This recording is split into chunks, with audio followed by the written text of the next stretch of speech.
कथेचं शीर्षक आहे सूर्य. लेखक आहेत श्री दा पानवलकर.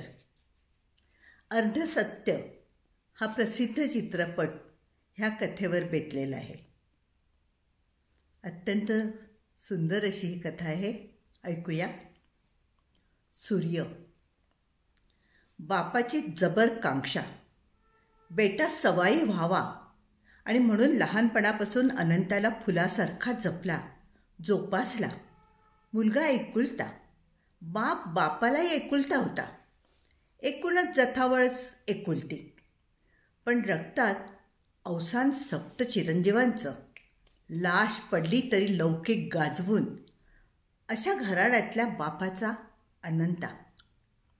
मुंजे थाटात केल्यावर बापाने त्याला सूर्यनमस्काराची दीक्षा दिली. पाय फाकून कमरेवर हात ठेवत बाप समोर उभा राहायचा. 12चे 11 व्हायची काय बिशात. खाण्यापिण्याचे लाड होते, पण वाघाच्या नजरेनं. 16व्या वर्षीच अनंता चित्त्यासारखा तल्लख आणि खांद्यात बळकट दिसू लागला. बाप त्याच्या हालचाली बारकाईने निरखी तेव्हा क्वचित दचकत असे. हा लेकाचा आईच्या वळणावर जाणार या विचाराने बाप अस्वस्थ होऊन हात चोळायचा. कडवट नजरेने बेट्याकडे पाहत मनात ओरडायचा. अनंताला बाटलीतल्या राक्षस समोर उभा असल्यासारखं वाटायचं. आपलं शरीर बापाचं, पण मन आईचं आहे हे अनंतालाही जाणवायचं. बापाच्या हालचाली पाहत असताना त्याला तर नेहमीच कळायचं. बापाने हयातभर फौजदारी केली. त्याच्या निवडुंगाच्या बोंडासारख्या डोळ्यांची फिरत श्वापदासारखी. जबान बेगुमान. बाहेर तसंच घरात दरारात दांडगा. बापाचा बूट अंगणात वाजला की आई रानभरी होऊन कोपऱ्यात धुंडायची. अनंता रिकामा असला तर पुस्तक उघडून बसायचा. कामावरून आल्यावर बाप क्वचित केव्हा तरी डोळे मिटून आडवा व्हायचा. आजूबाजूला हालचालीची नुसतीच सावली दिसली तरी नेमक्या वेळेला वेध घ्यायचा. अंत्या, कुठे निघालास? अनंता कॉलेजात दाखल झाल्यावर बाप वेळी अवेळी बजावू लागला.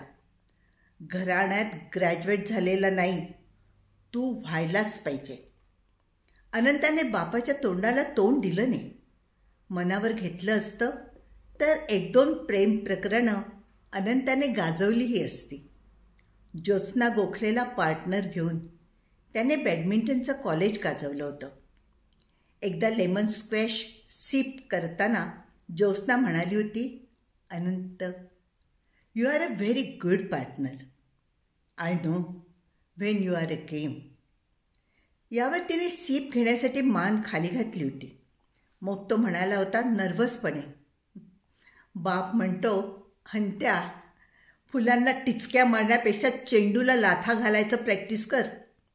यावर लाली लाल होऊन ज्योत्स्ना हसली आणि म्हणाली, भोळा आहेस अनंत तू. तो गंभीर झाला एकदम. भोळा? मग चॅलेंज देऊन म्हणाला, तपश्चर्या करावी लागेल. आहे, तयारी आहे. आणि दोघेही खळखळून हसली होती.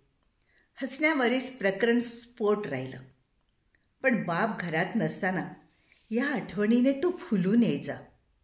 माणसात आल्यासारखं वाटायचं त्याला. सहज म्हणून त्याने आईला ही गंमत सांगितली. तेव्हा अंगावर पाल पडल्यासारखी आई आस्तिक आस्तिक करू लागली. म्हणाली, अरे, नसत्या फंदात पडशील आणि हे तुला जन्मभर भाजून खातील. सांभाळ रे बाळा.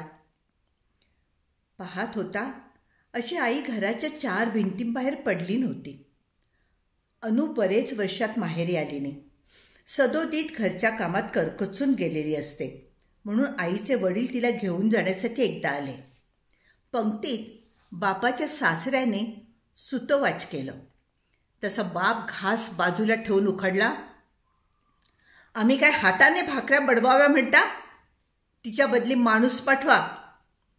जावयाच्या डोळ्याला डोळा न भिडवता आईचे वडील अळखटत्या पावलाने मुकाट वाटेला लागले. असा सगळ्या खाक्या. सरकारी BAचा रिझल्ट लागला. अनंत सेकंड क्लासला आला. कामावरनं आल्या आल्याच खाकी कपडे न उतरता बाप गरजला, अंत्या. अर्धवट लिहिलेलं पत्र तसंच टेबलाच्या खणात ढकलून तो बाहेर आला. त्याच्याकडे अपाद मस्तक पाहात कैदी धरून आणल्यासारखा बाप हसला आणि म्हणाला, असा असा इकडे ये, आणि स्वतः खुर्चीवर बसला. सरकशीतल्या बबरासारखा अनंत बापाजवळ गेला. बैस. तो जवळच्या खुर्चीवर बसला. बापाचा हात खांद्यावर पडला.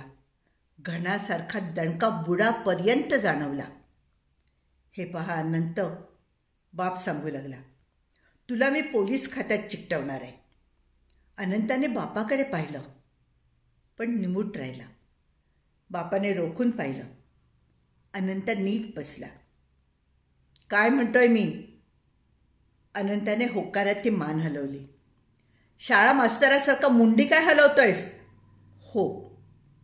हो नाही, होय. होय असं म्हणताना त्याला चीड आली. आईच्या मनानं तो गप्प राहिला. क्षणभर चमत्कारिक वाटलं. तेवढ्यात बाप करकचून म्हणाला, तू DSP व्हावंस अशी माझी महत्त्वाकांक्षा आहे. District superintendent of police. पण पण असं म्हणावंसं वाटलं त्याला.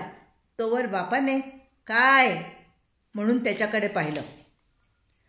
सूतकट्ट्याच्या बारीतला बेरडसुद्धा गुन्हा कबूल करेल अशा दुधारी नजरेचं पाणी त्या एकेरी शब्दात अनंताला जाणवलं.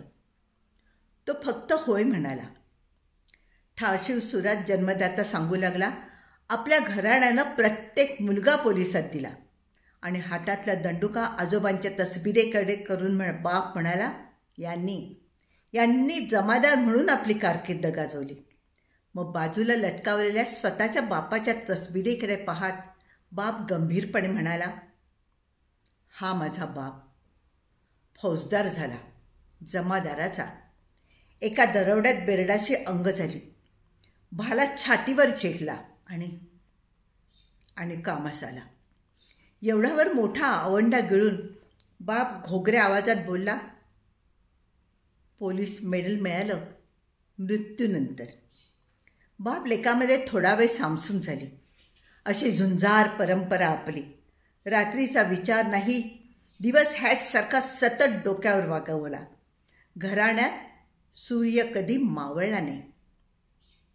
नव्याने ऐकत असल्यासारखा चेहरा करून अनंत बसला होता. अजून बाकी होतं. बसल्या जागी बापाचा कणा ताट झाला. छातीवरची बटणं तटाटट राहिली. कमरेच्या पिस्तुलावर डावा पंजा ठेवून बाप एकदम करडा झाला. आणि मी तुझा बाप. ओठ पिळले तर दूध निघेल एवढं वय. पण कामात कसूर ठाऊक नाही. तो काळ चळवळीचा, सत्याग्रहाचा, लाठीमार, अश्रुधूर आणि गोळीबाराचा. अशाच एका सत्याग्रहात 50 माणसांनी गराडा घातला. गोळ्यांची फैर झाडली. 2-3 मुर्दे पडले. बाप एकदम रक्त पाहिल्यासारखा तटस्थ झाला. सत्याग्रही आरोळ्या ठोकत आहेत असं क्षणभर अनंताला वाटलं. बुटाची लेस सोडत बाप जरा थांबला. बूट काढून शिस्तीनं कोपऱ्यात ठेवले आणि जाग्यावरून उठला. कपडे उतरवू लागला. आपलीच माणसं. इलाज नव्हता.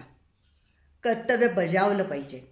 पिस्तुलाचा पट्टा खुंटीवर टांगून श्वास सोडला आणि म्हणाला, अनंता, तू DSP व्हावंस अशी माझी महत्त्वाकांक्षा आहे. बाप बोलायचा थांबला तरी अनंता ऐकत असल्यासारखा बापाकडे पाहत होता. जवळजवळ 30 वर्ष पोलिसात नोकरी केली तरी बापाच्या देहाला डग नव्हता. मस्तकाचे केस मक्याच्या कणसाच्या झिरमिळ्यांसारखे सफेद पडले तरी चर्येवरचा राप उतरला नव्हता. पिस्तूल धरणारी बोटं लोखंडी रिबिटासारखी, पिंढऱ्या काटीव सागासारख्या. आवाज बुलंद. साध्या हाकेसारशी पंचक्रोशीतले भुरटे जागच्या जागी जखटबंद होत असत आणि चोर चिलट लेंड्या टाकत. कपडे बदलून आत जाता जाता बाप थांबून म्हणाला, नीट विचार कर मी सांगितलं त्याबद्दल. बापाचं प्रत्येक वाक्य लोखंडी गज ठोकल्यासारखं. अशा असंख्य गजांआडच्या चौकोनी तुरुंगात तो अडकून राहिला. तुरुंग फोडू पाहणाऱ्या अस्वस्थ कैद्यासारखा उठून फेऱ्या घालू लागला. 2 गजांमध्ये तोंड लावून बाहेरचं मुक्त जग पाहत असल्यासारखा विचार करू लागला. आपला बाप इतका रेताड वैराण कसा? झळाळती मृगजळ निर्माण करून सर्वांना सैरावैरा धावायला लावणारा, मनात अपरा विचार नाही, जाब पंचनामे, पाठला, धाडी, चौकशा, सूर्यालाही भोवंड यावी असा याचा दिनक्रम. आयुष्याला क्षितिज ठाऊक नाही. स्वतःसाठी जगायचं, फक्त स्वतःसाठी. दुनियेची पर्वा नाही. बापाने बायकोचा बायको म्हणून कोणता विचार केला? एक कैदी विना चौकशी जन्मभर डांबून ठेवला धगधगणाऱ्या वणव्याच्या उजेडातल्या संसारामध्ये. त्याला कळू लागलं होतं नुकतंच, तेव्हाचा प्रसंग. शीर उडालेला देह क्षणकाल चैतन्यमय राहून कोसळतो तसा तो डोळ्यासमोर आला. बाप कामावरून परतलेला. अंगणातल्या धोंड्यावर बुटाची ठिणगी उडाली. तिथूनच ओरडला, कुठे गेली राण? आग ओकणाऱ्या डोळ्यांनी घरात घुसला.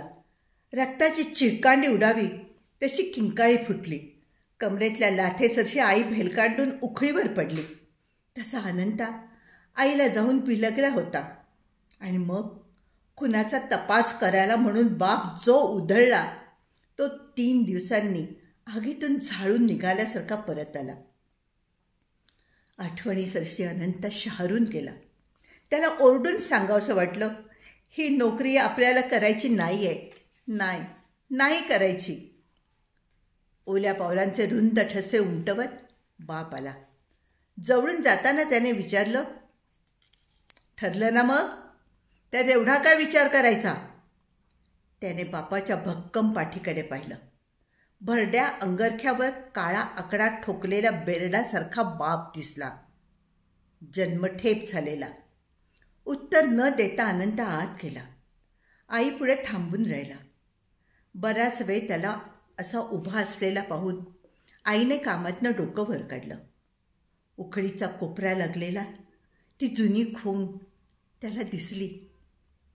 अनंता, मला नोकरी नाही करायची आई, मला ही नोकरी नाही करायची. हळू बोल, हळू बोल. हातचं काम टाकून आई त्याच्याकडे आली. दबलेल्या सुरात म्हणाली, असं करून कसं चालेल अनंता? हे काय म्हणतील? माझं मन त्या नोकरीत लागणार नाही ग. मन मारायला हवं. एवढ्यावर आईने पाठ फिरवली. तिलाही ते पटलं असावं. मग ती म्हणाली, आकाश पाताळ एक करतील ते. अरे, त्यांना तुझं हित अहित कळत नाही का? कसंही झालं तरी ते तुझे वडील आहेत. ऐकलं पाहिजे तुला त्यांचं. मेलेल्या मनाने आई बोलत होती. काय करतील बाबा नाही म्हटलं तर? काय करतील? आई मग स्तब्धच झाली. तिने फळीवरची फुलपात्र काढली. चिंच लावत संथ सुरात म्हणाली, त्यांचा स्वभाव तुला नीटसा ठाऊक नाही. सारा जन्म मी कसा काढला असेल तुला नाही कळायचं ते. बापाची पावलं वाजली तशी दोघंही गप्प झाली. बाप बेट्यांची नजरानजर झाली. बाप पसरट हसला, बिन आवाजाचा, चमत्कारी, समाधानाने. अनंताने आपल्या चेहऱ्यावरचं पातळ कातळ ताणून धरलं आणि तो बाहेरच्या खोलीत गेला. मृत्यूपत्र लिहून द्यावं तसा त्याच्याकडून अर्ज लिहून घेताना बाप म्हणाला, आत्ता तुला जड जात आहे हे मी समजतो अनंता, पण एकदा का तुला या नोकरीची सवय झाली ना की विसरशील मला. अरे, सत्तेचा उपभोग ही दैवी चीज आहे, लक्षात ठेव. 15 दिवसांनी इंटरव्ह्यूचा कॉल आला. खसखसून हसत बाप म्हणाला, कुणाची माय व्याली आहे तुझा अर्ज फेटाळायची? बीच पोलिसाचं आहे, थट्टा नाही आहे. आणि त्याने त्याला रट्टा घातल्यासारखी शाबासकी दिली. ब्रॉन्झच्या पुतळ्यासारखा अनंता स्थिर राहिला. चेहऱ्यावरची रेषा न हलवून. इंटरव्ह्यूचा निकाल बापासारखा लागला. दारूच्या दर्पासारखा बाप बोलला, अंतोबा लॉटरी लागली, लॉटरी. करा, नाशिकची तयारी करा. आणि फसफसून हसला, दोन्ही कानाचा पूल करून. एकीकडे नाशिकची बांधाबांध चालली होती. भरीव आवाजात बाप सुनवत होता, अनंता ट्रेनिंग कसोशीने घे, अव्वल नंबरात आलं पाहिजे. तुझा बाप पोलीस इन्स्पेक्टर आहे, ध्यानात ठेव. गाडीने फलाट सोडीपर्यंत बाप फैरी झाडत होता. नाशकाहून अनंताची पत्र येत होती. पहिल्याच पत्रात त्याने आईला लिहिलं होतं, मन लागत नाही आहे इथे. बोळा करून बापाने पत्र बंबात टाकलं. करपलेला वास आल्यावर आई म्हणाली, अहो अनंताने फारा दिवसात पत्र नाही लिहिलं, आपण लिहायला हवं. करून बाप म्हणायला, लेकाचा रड्या म्हणतो होमसिक वाटतं, चित्त लागत नाही म्हणे कशात. चटका बसल्यासारखी आई म्हणाली, आजारी आहे का तो? काही धाड झाली नाही आहे त्याला, तुम्ही उगाच काळजी नका करू. पोलीस ट्रेनिंग संपून परत आलेला अनंता आता खाकी दिसू लागला. त्याच्या पाठीत रट्टा घालून बापाने त्याला हिशोबाने निरखलं. स्थिर नजरेच्या साथीला नाकाखालची दाभड मिशी आणि डबल हनवटी ठोसर आत्मविश्वास दाखवत होती. दिलखुलास होऊन बाप म्हणाला, ठीक आहे. आईने पाठीवरनं हात फिरवला. अनंत दगडी दीपमाळेसारखा उजळून निघाला. आईचा आनंद निरांजनातल्या फुलवातीसारखा तेवत राहिला. पण या सगळ्यात स्वतःला फसवत असल्याची बोच त्याला सलत होती. हसरी मुद्रा जाऊन तापवलेल्या डफावरच्या कातड्याचा ताणीव राप आला होता. असू दे अनंता, त्यांचं मन नको मोडूस. एवढंच म्हणून आई गप्प राहिली. मुंबईला दाखल होण्याचा हुकूम आला. बापाने अभ्यंग स्नान केलं. त्याने अनंताच्या आईला हुकूम सोडला, श्रीखंडपुरीचा बेत कर. झालं नाही तर तुमच्या मनासारखं, आई थंडपणे म्हणाली. बाप उमजून हसायचा, थोडा थांबला आणि मग चमत्कारिकपणे हसून म्हणाला, तुमच्या मनासारखं नाही झालं? आई न बोलता गप्प राहिली.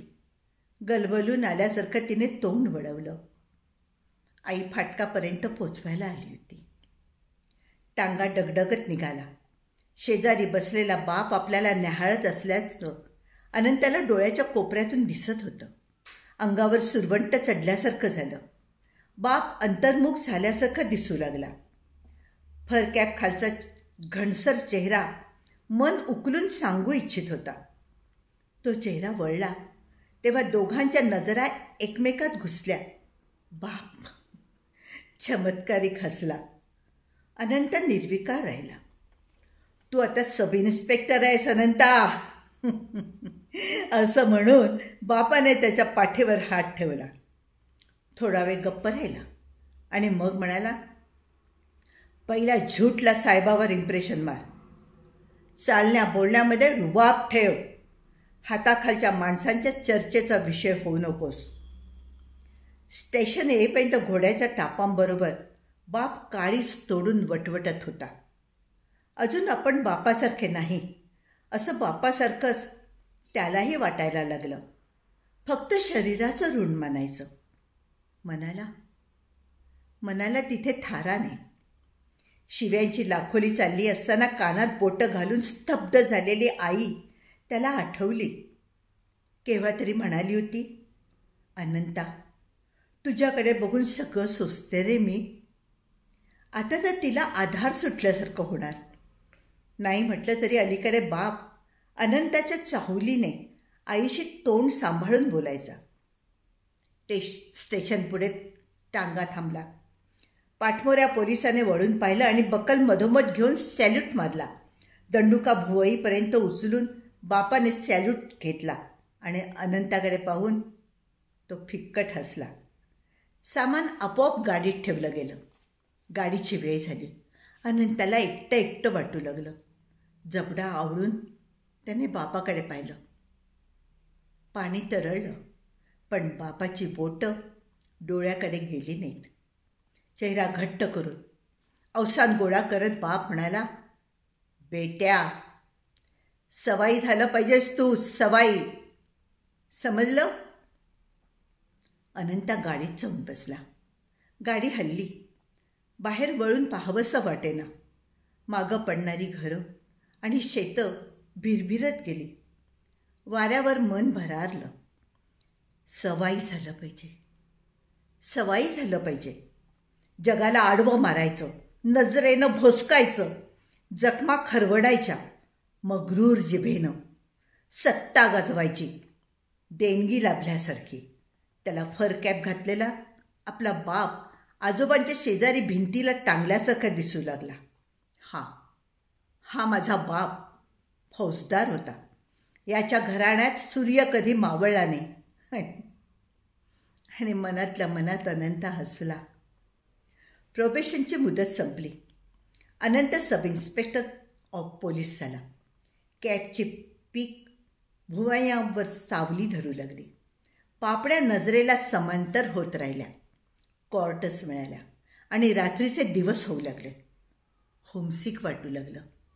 पुढे पुढे खाकी कामात तेही वाटेनसं झालं.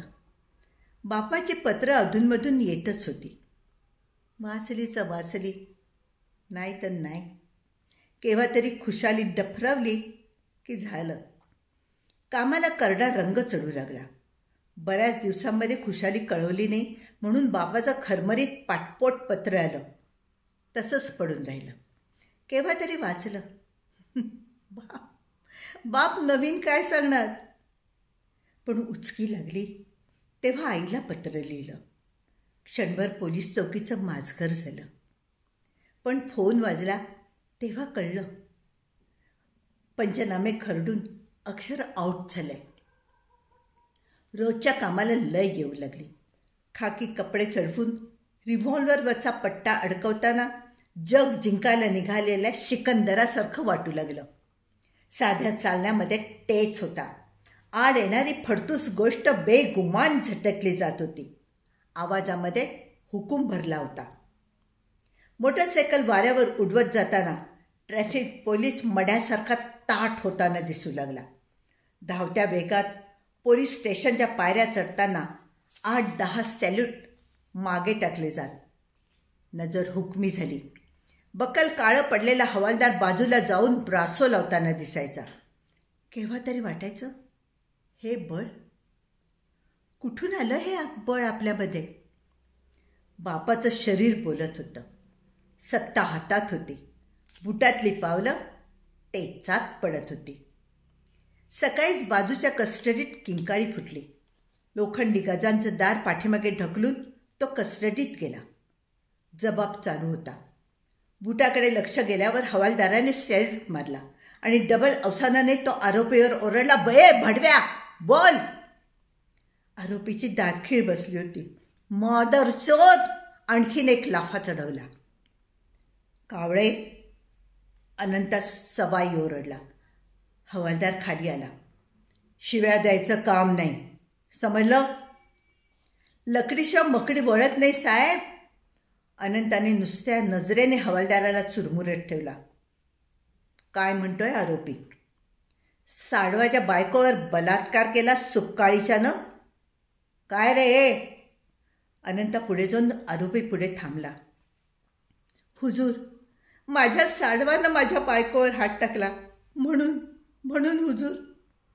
डाव्या हातावर उजव्या हाताचा दंडुका ठोकत अनंता नातं जुळवत राहिला आणि मग करकरीत सुरात म्हणाला, आरोपीचा सरळ जबाब घ्या. तो देईल तसा. तुम्ही त्याच्यावर बलात्कार करू नका. काय? आणि आरोपीकडे पाहत गुरगुरला, सीधा जबाब दे, समजलं? मटकन बसून आरोपीने अनंताचा बूट धरला. सगळं सांगतो हुजूर, सगळं सांगतो. मारू नका, मारू नका. अनंता परत टेबलाकडे आला. येरझारा घालू लागला. चित्त ढवळलं. नाती केली माणसानं निर्मळ परंपरा राखण्यासाठी. मोडलीही त्यानेच. माणसातला पशु जागा होतो तेव्हा. कोण कुणाचा साडू याची बायको साडवाने उष्टावली, यानं साडवाची बायको उडवली. बट क्राईम डझंट पे. सिद्ध झाला तर, आणि एखाद्याने मानसिक बलात्कार केला तर काय पुरावा काय त्याला? नातं गेलं जन्नम में. स्वतःचा जबाब घेत असल्यासारखा तो मध्येच थांबला. टेबलावरचा फोन खणखडला. ओके असं म्हणून त्याने रिसिव्हर खाली ठेवला. डोक्याला भिंगरी लागली. जगन्नाथ. बिडीचा तोंडापुडला धूर निवारत जगन्नाथ पुढे आला. टेबलावरची कॅब घळून अनंताने गडबडीत सांगितलं, सगळ्यांना कॉल द्या आणि वायरलेस व्हॅन घेऊन हेडक्वार्टर्स गाठा ताबडतोब. मी पुढे जातोय. भिरभिरत्या वाऱ्यावर गर्दी कापत जीप सुटली. संध्याकाळचे पेपर ओरडत होते, भर दुपारी बँकेवर दरोडा, भर दुपारी बँकेवर दरोडा, 12 लाखांची कॅश पसार, बँकेवर दरोडा, बँकेवर दरोडा. शहराची नाकेबंदी झाली. अख्खी पोलीस पार्टी कामाला लागली. गाडीच्या चाकांच्या खुणा, गाड्यांचे नंबर, 9432 ब्रेकडाऊन. सुगावा काढत पवईजवळच्या झोपडपट्टीपर्यंत अनंत आला. अख्खी झोपडपट्टी नांगरून काढली. पत्ता लागेना. वायरलेस गाड्या किंचाळत होत्या. मेसेज सुटत होते. मुठीत रिव्हॉल्वर धरून 2 दिवस जंगल पालथं घातलं. रिकामी फिल्म बॉक्स मिळाली एका काटेरी झुडपामध्ये. 4थ्या दिवशी दिल्लीहून खबर आली. चांदणी चौकात 2 आरोपी सापडले. 1.5 लाखाची कॅश हाती लागली. डेप्युटी कमिशनरनं अख्ख्या पार्टीला भोसडलं.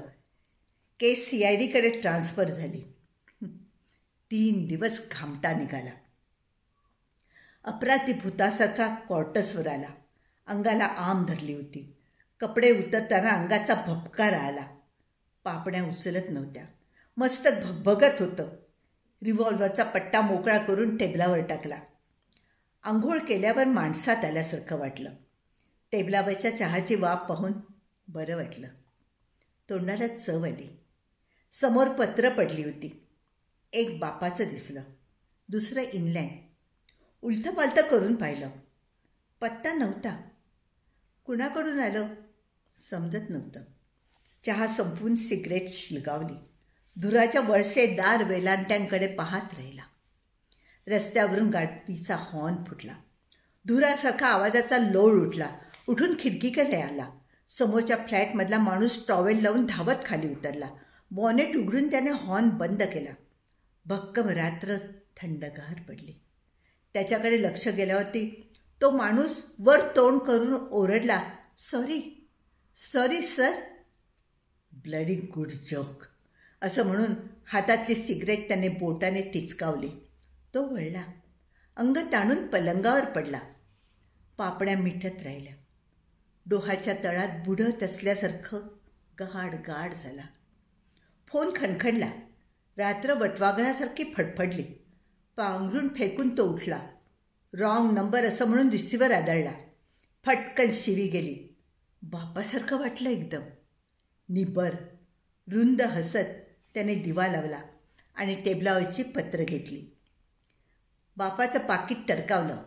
भरताड वाचून पत्राचा बोळा केला आणि टोपलीत फेकत पुटपुटला, आयला पत्र आहे की स्टेटमेंट. इंग्लंड पत्र फोडलं आणि चिक करून त्याचा मुका घेतला. खूप दिवस वाट पाहून लिहिते. पुढचं वाचत राहिला. एका ठिकाणी थांबला. तिथे पुन्हा वाचलं. साली पेटली आहे असं म्हणत खुसखुसला.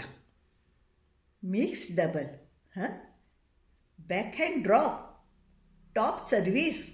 कोर्टात उभं असल्यासारखं त्याला क्षणभर वाटलं.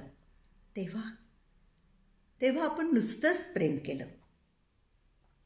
लग्नाचा विचार डोक्यात नव्हता. सालीचं नाक आवडायचं.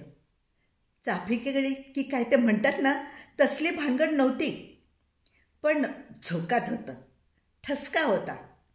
एनिवे, पण आपला बाप तो एकदम गंभीर झाला.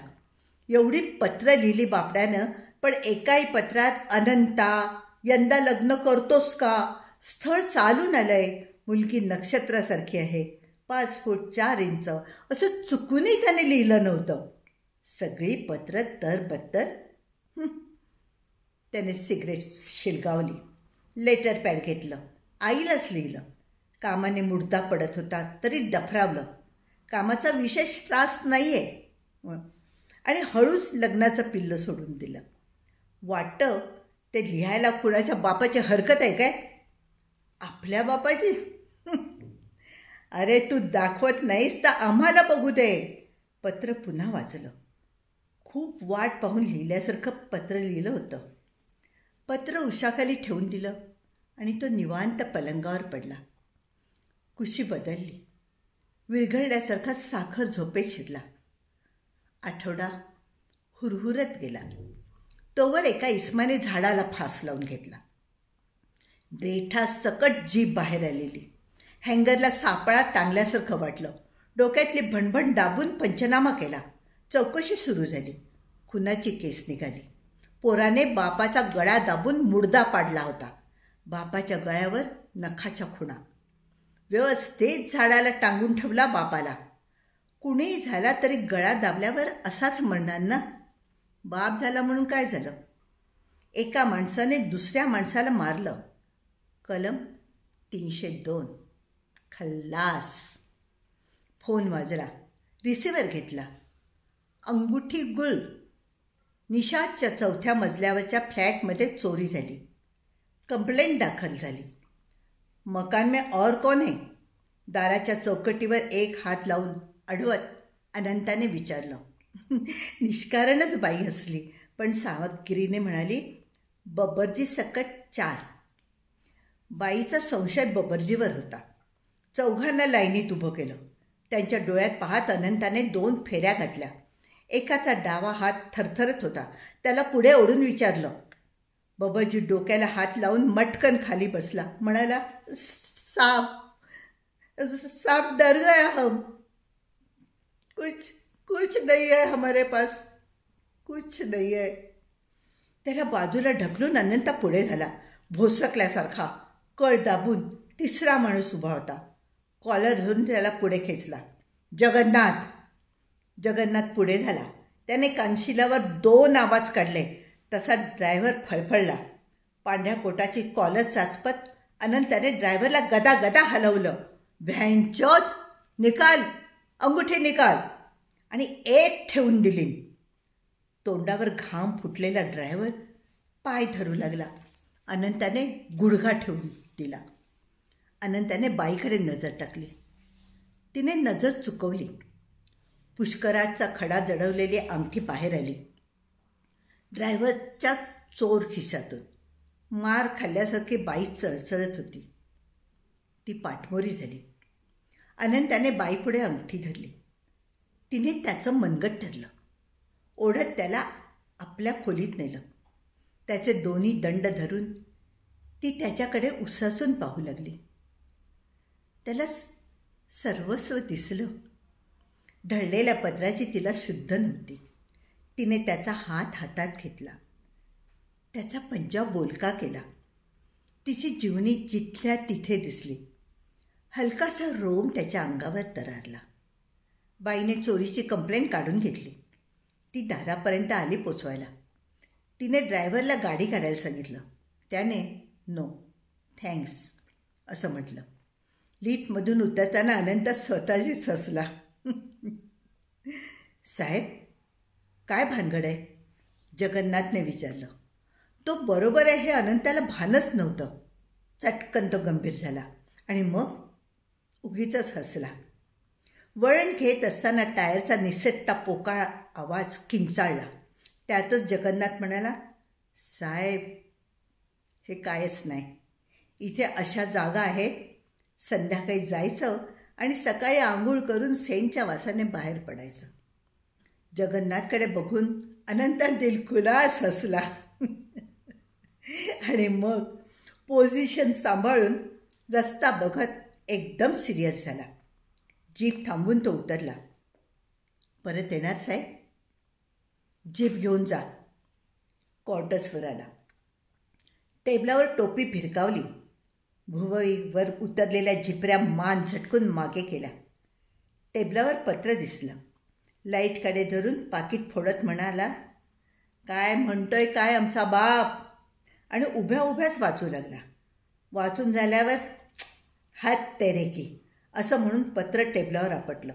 बूट उपसून फेकून दिले. कपडे भिरकावून पलंगावर आडवा झाला. दोन्ही हात उशाखाली बांधून म्हणाला, म्हणे कन्फर्म झाल्यावर लग्नाचा विचार. चायला तवर काय करायचं आम्ही. आणि त्याच झणकारात गलोल ताणल्यासारखी बॉयला हाक मारली. पुन्हा ओरडला.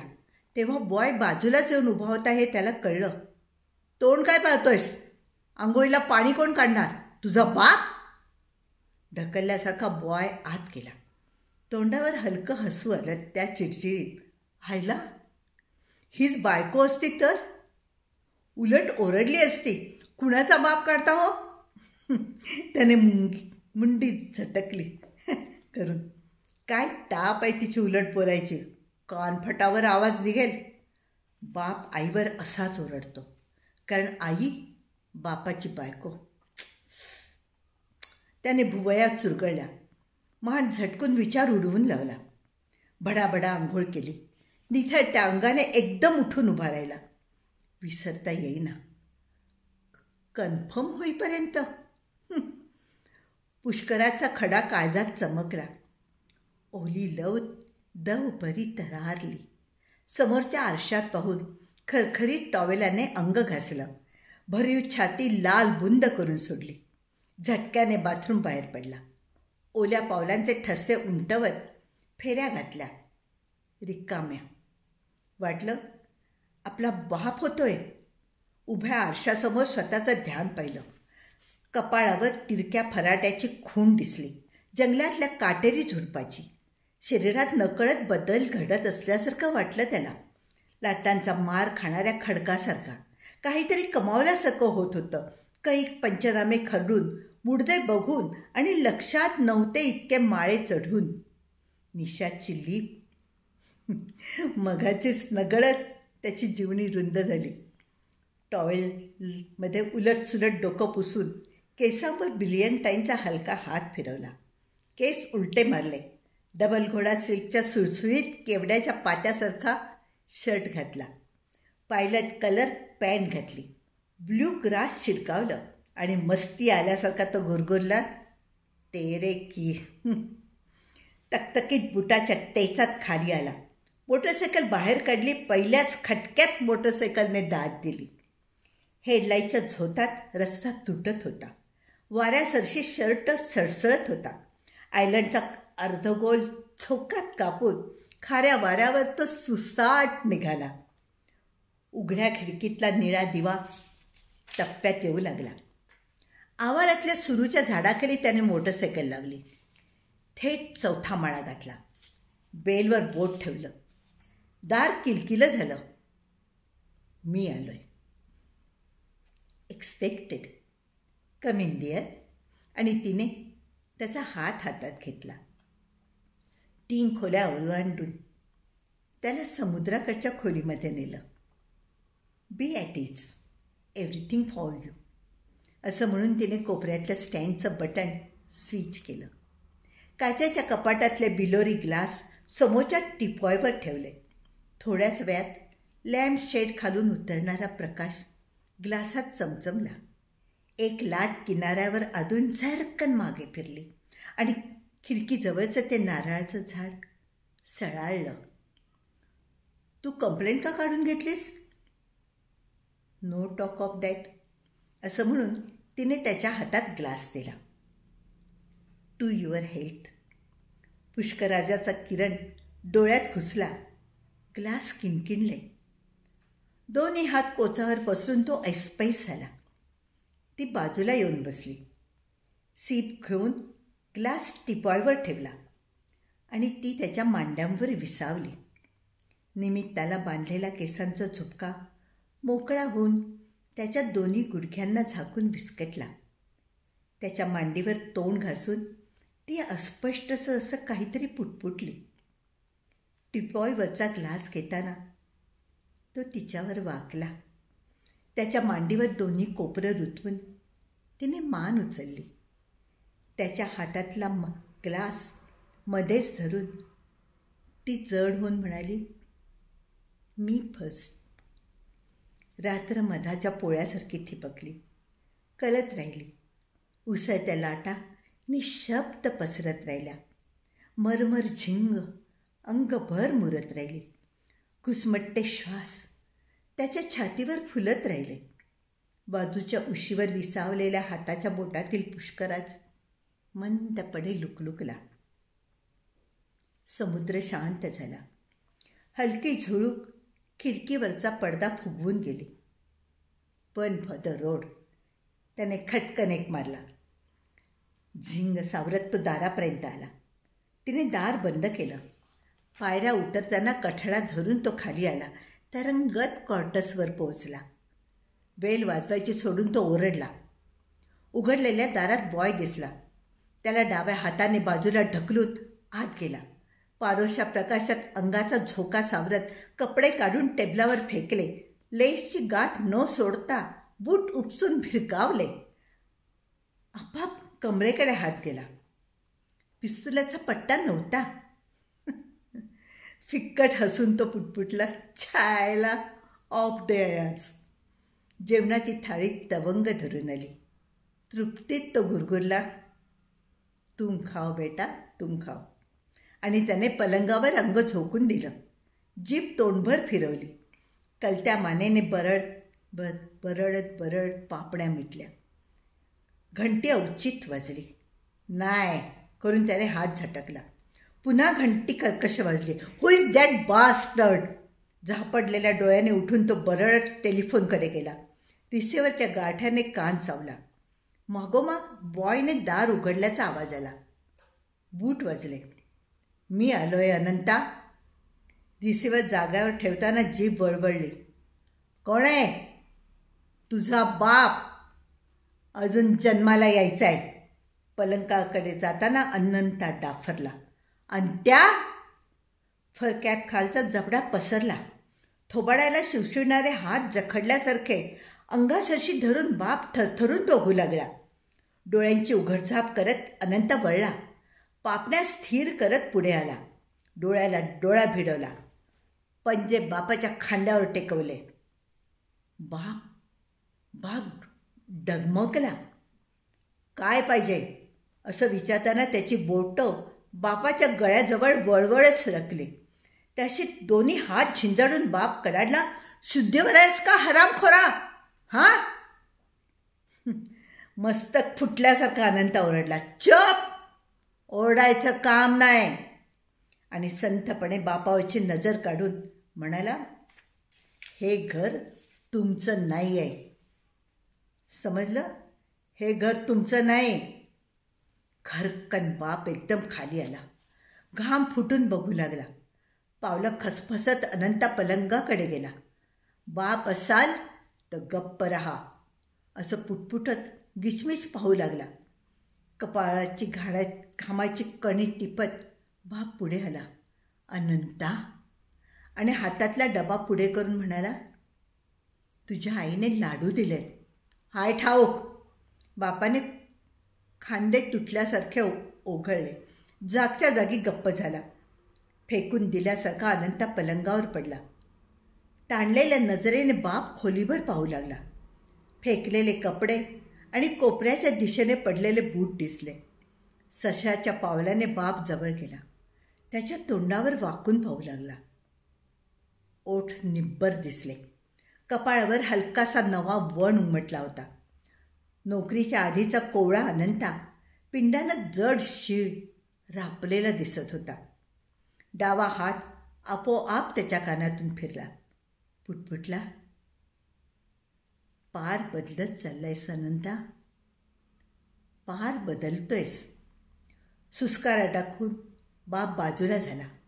न उमजणारं हसू तोंडावर पसरलं आणि भुई निरखू लागला. मावळल्यासारखा. अनंताला जाग आली तेव्हा फटफटीत उजाडलं होतं. जड डोळ्यांनी तसाच पडून राहिला. लक्ष पलंगाच्या कठड्यावर पडलेल्या पितळी बटनांच्या निळ्या बुरनुशी कोटाकडे गेलं. चटक्याने तो उठून बसला. लाडवाचा डबा उशालगत होता. भुईवर धाबळी टाकून बाप पसरला होता. सूर्य अंगावर कोसळल्यासारखा, डोळे दिपल्यासारखं अनंताला आठवलं. आपण बापाला बाप नाही म्हटलं. क्षणभर मस्तक करकचून गेलं. हात लांब करून टेबलावरच्या पाकिटातली सिगरेट घेतली. शिरगावून संतपणे धूर सोडीपर्यंत तो बापाला न्याहाळत होता. इतका निवांत झोपलेला बाप त्याने आजपर्यंत कधीच पाहिला नव्हता. बाजूची चादर घेतली आणि बापाच्या गळ्यापर्यंत पसरली. बापाने कुशी बदलली. गिअर बदलून तो घोरू लागला आणि अनंता पाहत होता.